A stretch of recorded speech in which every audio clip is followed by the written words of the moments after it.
La clasificación verbal pertenece al orden morfológico de la lengua. Y sabemos que el orden morfológico de la lengua lo vamos a ver en el tercer bloque.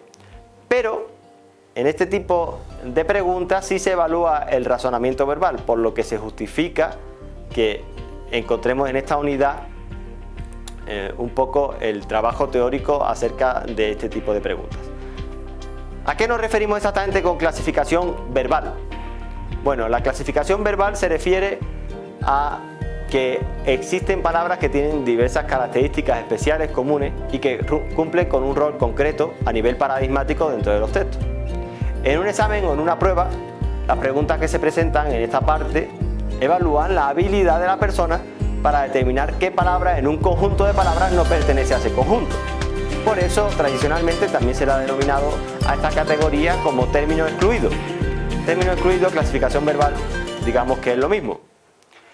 En el examen nos va a aparecer un enunciado del tipo indique la palabra que no se parece a las otras tres o que no tiene nada que ver, que no tiene cosas en común, que no pertenece al grupo, etc. Es decir, tenemos nosotros que tener claro también cuál sería la clase de palabra con la que estamos trabajando. Puede ser verbo, adjetivo, sustantivo, etc. Y también tenemos que dominar el aspecto léxico del vocabulario, del significado. Por eso es de mucha utilidad, obviamente, y se relaciona mucho, hay mucha interconexión, que tengamos muy bien trabajado la parte de sinónimos y antónimos que vimos en el bloque primero, en la primera unidad. Bueno, ejemplos que nos pueden aparecer. Nos aparece el término necesario y después pueden aparecer 4 palabras: sustancial, esencial, correlativo, medular. Tenemos que detenernos en analizar que en efecto sustancial, esencial y medular son sinónimos de alguna manera, comparten campo semántico, y que correlativo no tiene nada que ver. Por lo tanto, esa palabra no tiene que estar ahí clasificada. Esa palabra es la respuesta correcta, si respondemos al enunciado de cuál es la palabra que no tiene que estar ahí, en ese grupo. Otro ejemplo, saturado. La palabra saturado, y nos aparecen como respuestas posibles: henchido, rebosante, concurrido y colmado. De nuevo, el análisis nos permite decir que concurrido es el término que no debe estar en ese grupo, el término que hay que excluir, porque el resto son similares o están dentro del mismo campo que la palabra que se nos presentó al principio. Para concluir, podemos decir algunos ejemplos más, pero van a ir en la misma línea.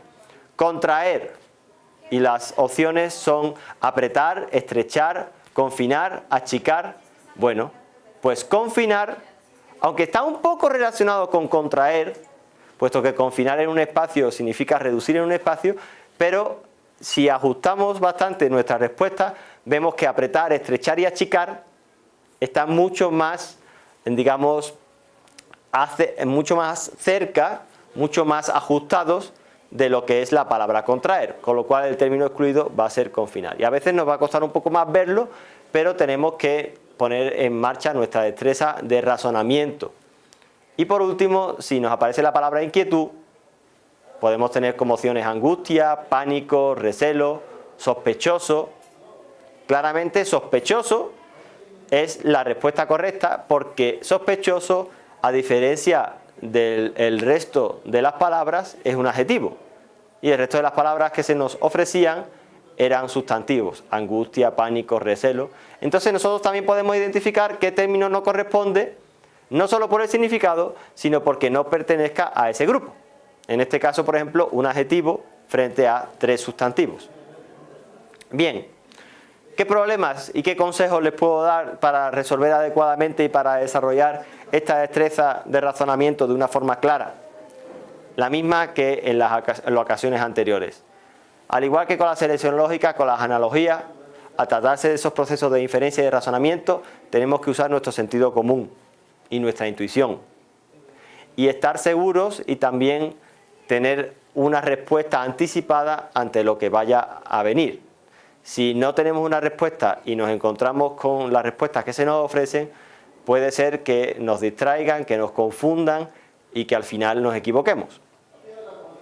hay que tener esa cultura general para encontrar ese término excluido, hay que tratar de trabajar un vocabulario amplio y esto puede servir a través de la lectura, como lo veremos en el último bloque, y puede ser, como siempre, muy interesante elaborar nuestro propio ejercicio donde nosotros hacer grupos en los cuales metamos términos extraños dentro de ese grupo homogéneo y de esta manera descubriremos el mecanismo que subyace detrás de este proceso de razonamiento.